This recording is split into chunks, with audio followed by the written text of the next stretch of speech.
네, 제가 그 대학 시절에 교회에 조금 성격이 있는 자매가 있었습니다. 많이는 아니고요. 약간 있었는데 한 번은 청년의 수련을 갔는데 아침에 보니까 그 자매의 눈썹이 없는 거예요. 자매들은 그럴 때가 있죠. 제가 그냥 지나쳤어야 되는데 제가 그만 그 자매에게 이렇게 묻고 말았습니다. 야, 너 눈썹 어디 갔냐? 어떻게 됐을까요? 네, 화를 내는데요. 좀 많이 화를 내더라고요. 속으로 제가 그런 생각을 했어요. 야, 화를 낼 수 있는데 그래 좀 이건 너무하지 않나. 그런데 나중에 알고 보니까요. 눈썹 얘기를 한 사람이 제가 혼자가 아니더라고요. 제 앞에 몇 명이 있었냐면 4명이 있었어요. 그러다가 제가 마지막 5번째로 쌓였을 때 그 얘기를 꺼낸 겁니다. 그러고 나니까 조금 이해가 되더라고요. 그런데 이 보통 성격이 아니었던 자매가 어떻게 부드러워진지 아십니까? 어떤 한 청년을 만나고 지금 결혼해서 잘 살고 있는데 사람이 사랑을 하니까 바뀌더라고요. 그 전의 모습과는 달라지는. 저 한번 이렇게 인사해 봤으면 좋겠습니다. 우리가 이렇게 좀 팍팍한 시기 속에서 우리가 한번 옆 사람하고 이렇게 인사했으면 좋겠어요. 당신의 성격 사랑하면 부드러워집니다. 이렇게 인사하겠습니다. 당신의 성격 사랑하면 부드러워집니다. 사람의 사랑도 이럴진데 예수 그리스도의 사랑을 우리가 한번 생각해 보겠습니다. 예수 그리스도의 사랑 얼마나 더 크고 힘있고 능력이 있겠습니까? 우리 다시 한번 인사하겠습니다. 예수님의 사랑으로 사랑합니다. 이렇게 인사 나누겠습니다. 예수님의 이름으로 사랑합니다. 네, 그렇습니다. 예수 그리스도의 사랑, 이 사랑만이 죄의 속성을 지닌 우리가 정말 변화될 수 있고 우리가 냉랭한 모습 그리고 딱딱하고 팍팍한 모습에서 더욱더 부드러워지고 예수님 안에서 그렇게 변화될 줄로 믿습니다. 오늘 본문은 그렇게 모세가 장성하여 처음으로 이제 어려움을 겪게 되는 장면을 우리가 읽었습니다. 그 배경을 잠시 설명드리면 요셉과 야곱의 그 식구들이 애굽에 정착한 지 400년이라는 시간이 흘러요. 400년이라는 기간 동안에 이 이스라엘 민족은 엄청난 인구가 되었죠. 그리고 존경받던 애굽의 총리 요셉은 그들 가운데 잊혀져 갔고요. 애굽에게 잊혀져 갔고 이스라엘 민족은 애굽의 노예로 살면서 애굽의 핍박을 당하기 시작합니다. 그런데 이 민족이 어떻게 된 것인지 핍박을 당하면 당할수록 그 수가 더 늘어나는 거예요. 그래서 출애굽기 1장 12절에 보시면 이렇게 말합니다. 그러나 학대를 받을수록 더욱 번성하여 퍼져나가니 애굽 사람이 이스라엘 자손으로 말미암아 근심하여 백성의 수가 점점 늘어나니까 애굽 사람들이 위기의식을 느낀 거예요. 혹시라도 이 노예들인 이스라엘 민족이 수가 많아져서 반란을 일으키게 하면 어떻게 될 것인가 걱정을 하기 시작합니다. 이렇게 되자 그들이 한 가지 방법을 생각해내는데요. 그것은 남자 아이들이 태어나면 죽이는 거예요. 전투할 수 있는 장정의 수를 줄이겠다는 거죠. 잘 아시겠지만 그때 모세가 태어납니다. 모세는 세상 말로 했을 때 정말 재수 없을 때 태어난 거예요. 하필이면 왜 힘없는 민족으로 하필 이런 때에 원망이 절로 나오는 환경 속에서 모세는 출생을 합니다. 모세는 애굽 왕의 명령에 의해서 죽게 될 처지에 놓이게 된 거죠. 그러나 하나님의 섭리는 모세를 죽음 가운데 내몰지 않습니다. 모세를 바구니에 넣어서 하나님께 맡기고 나일강에 흘려보내는 거죠. 하나님께 다 맡긴 선택이었습니다. 모세는 하나님의 선택을 따라 그 섭리를 따라 나일강으로 흘러 내려가다가 바로왕의 공주를 만나게 되죠. 거기서 건진받게 되고 하나님이 그 공주의 마음을 움직이셔서 애굽의 왕자로 그는 자라게 되었습니다. 완전히 상황이 바뀐 거죠. 애굽에 의해서 죽임받아야 했던 그 모세는 오히려 애굽에서 최고의 교육을 받으며 최고의 환경에서 또 최고의 생활을 하면서 부족함 없이 그는 자라갔습니다. 그런데 그가 장성하여 40살쯤 되었을 때 밖에 같은 민족인 히브리 사람이 애굽 사람에게 맞는 거죠. 혈기왕성했던 모세는 속된 말로 뚜껑이 열렸습니다. 동족이 맞는 모습을 보고 참을 수가 없었고 분노가 치밀어 올라 모세가 이성을 잃어버리죠. 비록 애굽의 공주로 이 공주 밑에서 왕자로 자랐지만 모세의 유모는 자신의 어머니였죠. 어머니에게서 양육을 받으며 자랐기 때문에 그는 믿음으로 자랐고요. 자신이 누구인지 그것을 잘 알았습니다. 유대인의 특징 하면 우리가 뭘 알 수 있죠? 교육이죠, 교육. 아이에게 젖을 주면서도 자신이 누구인가에 대해서 뿌리부터 가르치는 것이 그들이 가장 목숨 걸고 가르치는 그 교육입니다. 그냥 교육이 아니라 정체성에 대한 분명한 인식을 심어주는 교육이죠. 저는 이게 정말 중요하다고 봅니다. 우리 신앙도 똑같습니다. 우리 자녀들에게 우리가 교육을 한다고 하면 우리 먼저 지식을 떠올릴 수가 있어요. 학교에서는 국어, 영어, 수학 또 이런 교육을 생각하고 또 교회에서는 단순히 성경을 공부하는 것으로 생각을 할 때가 많습니다. 그러나 정말 중요한 것은 그 안에 무엇을 담아내는 것입니까? 정체성을 담아내는 교육이죠. 가정과 교회의 교육의 중심은 어디 있을까요? 그것은 우리의 시민권이 하늘에 있다는 것을 가르치는 것이에요. 우리의 시민권은 하늘에 있다. 성공한 교육이 되려면 정체성에 대한 교육이 가장 시급하고 중요한 것입니다. 잠시 재밌는 것들로는 우리가 아이들을 환기시킬 수 있고 잠시 묶어둘 수 있어요. 잠시 교회에 머물게 할지 모르지만 그리스도인이라는 정체성을 모르면, 그것을 심어주지 않으면 장성하면 더 이상 교회에 머물 이유를 잃어버리게 되는 거예요. 우리 신앙은 그래서 내가 누구인가 이걸 찾는 것이고요. 믿음 안에서 이 정체성이 분명하지 않으면 그 신앙은 허물어지고 마는 것입니다. 우리가 코로나 시기 속에서 보게 되는 것이 그런 것이죠. 자, 모세를 보시면 애굽의 왕자로 자랐지만 자신이 하나님의 백성인 히브리 사람이라는 그 정체성을 누구보다 잘 알고 있었으니까 이 애굽의 편에 서지 않고 동족의 편에 섰던 것을 우리는 보게 됩니다. 그런데 문제는 이 젊은 혈기의 모세가 흥분을 하게 되는 거죠. 가슴 깊은 곳에서 분노가 차오릅니다. 결국 참지 못하고 애굽의 사람을 쳐 죽이게 됩니다. 그리고 시신을 모래에 감춰버려요. 모세는 아무도 모를 줄 알았습니다. 이튿날 모세가 다시 한번 그 장소에 나가봤어요. 이번에는 같은 동족끼리, 히브리 사람들끼리 싸우고 있는 것입니다. 민족을 사랑했던 이 모세가 얼마나 답답했겠어요. 그래서 말하는 겁니다. 어찌 같은 민족끼리 싸우냐. 그런데 생각지 못했던 이야기를 그가 듣게 됩니다. 14절에 보면 이렇게 얘기하는 거예요. 그가 이르되 누가 너를 우리를 다스리는 자와 재판관으로 삼았느냐? 내가 애굽 사람을 죽인 것처럼 나도 죽이려느냐? 모세가 두려워하여 이르되 일이 탈로 되었도다. 모세는 깜짝 놀랐어요. 아무도 모를 것만 같았던 그 일이 발각된 겁니다. 더군다나 속이 쓰린 건 뭐예요? 자기 민족을 위한 마음, 동족을 사랑하는 마음에서 벌인 일인데 돌아온 것은 뭐예요? 누가 너를 재판관으로 삼았냐? 애굽 사람처럼 나도 죽일 것이냐?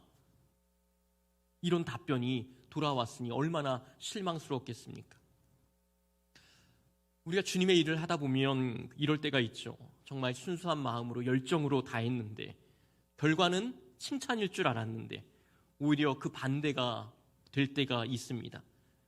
그때 우리는 상처를 받고 허물어지고 당황스럽고 실망하고 허탈함을 느끼게 되죠.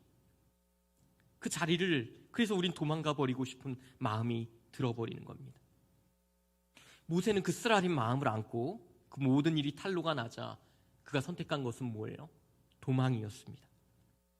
한 나라의 왕자로 자라가다가 어느 날 갑자기 살인자로 지금 쫓겨서 도망가는 이 모세가 된 거죠. 모세 입장에서 한번 생각해 볼까요?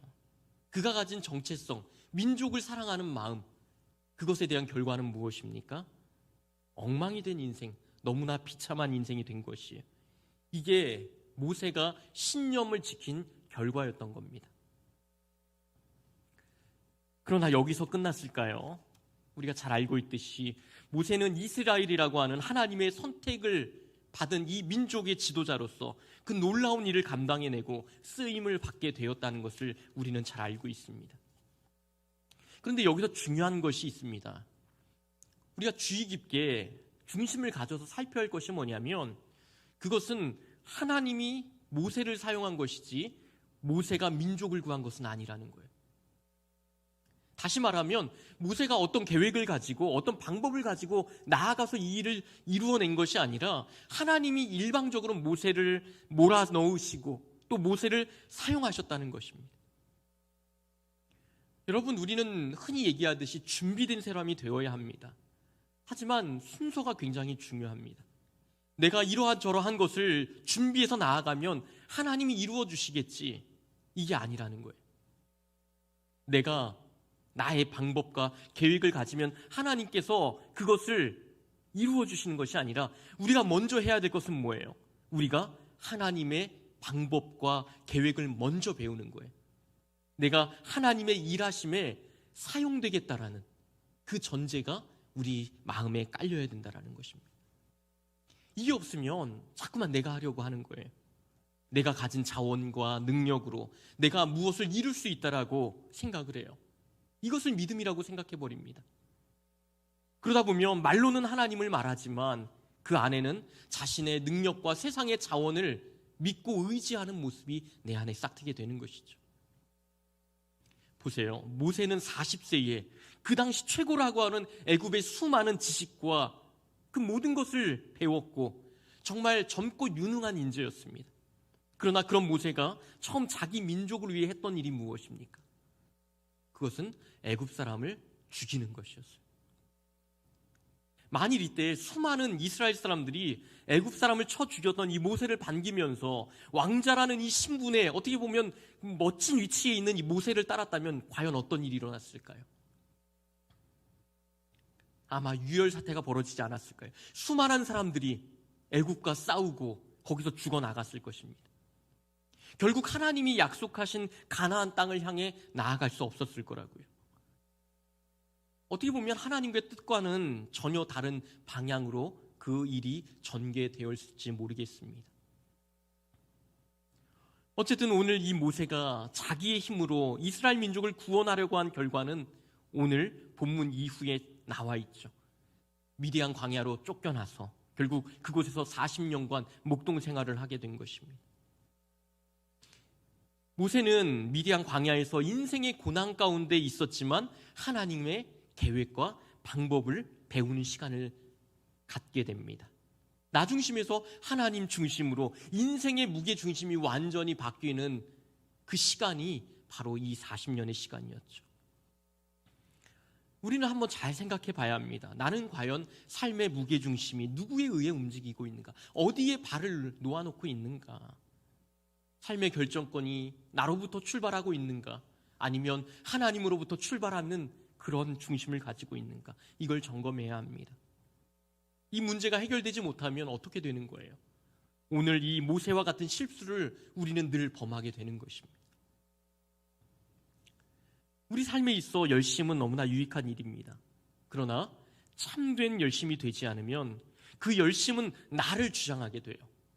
나를 주장하는 열심은 이기심을 동반하게 되고 이기심은 당파와 같은 그런 어떤 당파심과 같은 열심으로 변질될 수도 있고요. 나를 주장하기 위해서 자꾸만 나뉘게 되고 주변의 관계를 분열하게 만들어 버리기도 합니다. 기회가 된다면 성경이 말하고 있는 열심이 무엇인가를 우리는 잘 살펴서 나누면 좋습니다. 참된 열심의 정의를 우리는 잘 알아야 되는 거예요. 간단히 말하면 하나님을 기쁘시게 하기 위한 열심입니다. 하나님을 기쁘시게 하고 하나님을 더욱더 영광스럽게 하고자 하는 열심, 그 열심을 품을 때에 성령의 열매를 거두고 주변 사람들을 돌아보게 되고 선한 영향력을 드러내는 하나님의 일하심들이 우리 가운데 나타나게 되는 것입니다. 예전에 신대원 동기와 저녁에 이런저런 신대원이 있을 때 치킨을 먹으면서 얘기를 하다 이런 얘기를 듣게 되었었습니다. 한 장로님이 계셨는데 평생을 얼마나 열심히 전도를 했던지 지역 교회에서는 꽤나 소문이 날 정도였다고 합니다. 그런데 문제가 생긴 거예요. 이분이 건강을 잃어가면서 점처럼 움직일 수 없게 되자 이분이 불평을 하기 시작하는 겁니다. 그동안 그렇게 열심히 전도하고 열심히 봉사했는데 지금 내 상황이 이게 뭐야? 점점점 불평이 늘어가기 시작했다는 거죠. 이것을 본 아들이 그동안 아버지의 신앙을 보면서 야, 신앙이란 저런 것이구나 하며 존경했는데 이런 상황에 이르게 되자 신앙이 무엇인가 그 정체성마저 흔들리는 모습을 보았다고 합니다. 사랑하는 여러분, 우리가 열심을 내어도 다 같은 열심이 아닐 수 있다는 거예요. 하나님을 향한 참된 열심이 아니면 누구나 이런 결론을 맞이할 수 있다는 것을 알아야 합니다. 우리는 현상만 보죠. 그러면 어떻게 됩니까? 아, 저분은 예전에 그런 분이 아니었는데 왜 저러실까? 이렇게 생각할지 모르지만 마음의 출발을 보면 알 수가 있습니다. 마음의 동기가 무엇이냐? 어느 중심에서 흘러나오는 것이냐? 사실 이것을 우리는 늘 나의 내면 속에서 봐야 되죠. 오늘 모세가 자기의 분냄으로 자기의 방법으로 일을 할 때에는 당황스럽고 난처한 일뿐이었습니다. 하지만 이후에 하나님의 때가 되어서 하나님의 일하심을 보며 순종하니까 마음의 동기가 바뀌니까 어떻게 됩니까? 하나님이 모세를 통해서 기적을 일으키지 않습니까? 출애굽하여 이끌어내는 모습을 우리는 다 알고 있지 않습니까? 하나님께서 출애굽시키실 때 이스라엘 백성이 몇 명이나 죽었습니까? 한 명도 죽지 않았죠. 오히려 애굽으로부터 금과 은과 의복과 많은 것들을 가지고 나왔습니다. 이것이 하나님의 방법이라는 것이죠. 그런데 왜 우리는 자꾸만 하나님의 방법이 가장 좋은 방법이라고, 최상의 방법이라고 말하면서도 그것을 선택하지 못하는 것일까요? 왜 자꾸만 내 자신의 방법으로 해야만 우리는 직성이 풀려는 것일까요? 사실 우리가 70년, 80년 경험한 그 정도밖에는 없죠. 많이 해봐야, 머리가 좋아봐야 150이 넘질 않습니다. 그런데 왜 자꾸만 우리는 하나님을 앞서가려고 하는 것입니까? 그렇다면 우리가 하나님의 계획과 방법에 순종하기 위해 어떻게 해야 될까요? 먼저 나의 방법을 제한해야 됩니다. 내려놔야 됩니다. 모세의 동기 자체가 나쁜 것은 아니었죠. 그가 품었던 민족을 향한 마음, 동족을 생각하는 마음, 이거 잘못된 것은 아닙니다. 그는 민족을 향해서 뜨거운 사랑과 열정을 가졌던 사람이 분명합니다. 문제는 그것이 하나님의 방법과는 무관한 방법이었다는 거예요. 신앙이란 우리가 우리의 인생의 주인이 되신 이 주님께, 성령님께, 하나님께 맞추는 것입니다. 이걸 놓쳐서는 안 되는 거예요. 하나님이 우리에게 맞추는 것이 아니라요, 우리가 하나님께 맞춰가는 것입니다. 그런데도 사람들은 자신의 계획을 다 세워놓고 일을 저질러 놓고 하나님께 뒷수습을 요청할 때가 너무나 많습니다.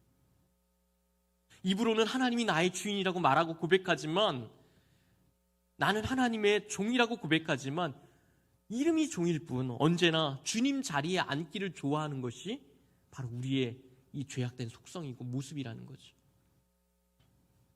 종은 주인을 앞서가지 않습니다. 주인보다 앞서가면 그것은 더 이상 종이 아닌 거예요. 그럼에도 많은 사람들이 착각을 할 때가 있는 거예요. 하나님, 내가 여기 있습니다. 내가 당신을 위해 이것을 하고 싶습니다. 하나님, 나를 사용하십시오. 나의 이 모든 것을 하나님 사용하십시오. 그런데 순서의 문제가 있습니다. 항상 선행되어야 될 것은 내가 서 있는 그곳에 어디인가, 이곳에서 하나님이 나에게 무엇을 원하시는가, 그것을 깊이 깨닫는 것이 늘 우리 가운데 우선이 되어야 한다는 것입니다. 먼저 말씀과 기도를 통해서 성령님께서 마음에 깊이 깨닫게 하시는 그 은혜를 맛보는 것이 먼저인 거예요. 은혜가 주어져야 참된 열심이 우리를 이끌어갈 수가 있게 됩니다. 다 아실 겁니다. 봉사는 기도하면서 봉사해야 하고요. 누군가에게 조언을 해야 한다면 말씀의 통찰력을 붙들고 조언을 해야 합니다. 누군가에게 권면을 해야 된다면 먼저 내 마음에 그를 향한 사랑이 있는지를 우리는 돌아봐야 됩니다. 코로나 속에서 많은 기업들이 어렵죠. 어떤 분이 그러더라고요. 정리해고를 회사가 하고 있다고. 자영업자들도 그렇고 직장인도 그렇고 어려운 시기를 이겨나가기 위해서 우리는 여러 가지 방법과 또 열심을 내야만 합니다. 2021년을 바라보며 아마 많은 계획과 방법들을 고민하고 계실 줄 압니다. 우리는 교회에서든지 세상에든지 열심을 가지고 최선을 다하면 된다고 생각할 때가 많습니다. 그러나 우리가 무엇인가를 하기 이전에 하나님께서 나를 적절하게 사용하실 수 있도록 나를 내어놓는 것이 우선이라는 거예요. 왜 하나님께서 약한 자를 들어 사용하실까요? 약하다는 말은 무능하다는 말이 아닙니다. 약하다는 말은 힘이 없다는 말도 아니고요. 그냥 방관자의 모습도 아닙니다. 이것은 하나님을 의지할 줄 아는 것이고요. 하나님 앞에 자신이 연약한 존재라는 것, 그래서 하나님을 붙들고 의지할 수밖에 없는 존재라는 이 명확함을 가졌다는 것입니다. 사랑하는 여러분, 성경의 초점은 내가 아닙니다. 하나님입니다. 그분이 기준입니다. 오늘 모세의 열심과 울분과 방법이 가져온 결과는 무엇입니까? 누가 너를 우리를 다스리는 자와 재판관으로 삼았느냐라는 말이었죠. 모세 입장에서 너무나 원망스러운 말이었을 거예요. 자신의 목숨을 걸었는데 들려오는 말은 누가 너더러 그렇게 하래.